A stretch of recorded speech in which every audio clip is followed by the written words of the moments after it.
మీరందరూ చేయగలరు అలాగా స్కేల్ అందరూ ఎంతమంది బ్యాలెన్స్ చేయగలరు? స్కేల్ ఉంటే స్కేల్, పెన్సిల్ ఉంటే పెన్సిల్ ఎంతమంది బ్యాలెన్స్ చేస్తారో చూద్దాం. బయటికి కనిపించాలి. సెంటర్ ఆఫ్ గ్రావిటీ అంటే ఏంటి? ఇప్పుడు మీరు చెప్పారు కదా సెంటర్ ఆఫ్ గ్రావిటీ అని.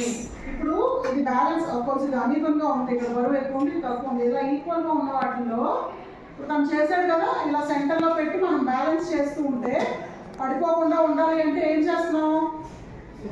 పడకుండా ఉండాలంటే ఏం చేస్తున్నాం? బోత్ సైడ్స్ సమానంగా బరువు ఉండేలా చేస్తున్నాం. అంటే ఆ వెయిట్ యొక్క బ్యాలెన్స్ సెంటర్ ఏదైతే ఉందో దాన్ని బ్యాలెన్స్ చేస్తున్నాం. అంటే 4 డిఫరెంట్ స్టూల్స్. సో ఈ స్టూల్ లాగేస్తే వాళ్ళు కింద పడకుండా ఎలా ఉంటున్నారు అని మనం ఈరోజు డెమాన్స్ట్రేట్ చేస్తున్నాం. That is because of the centre of gravity.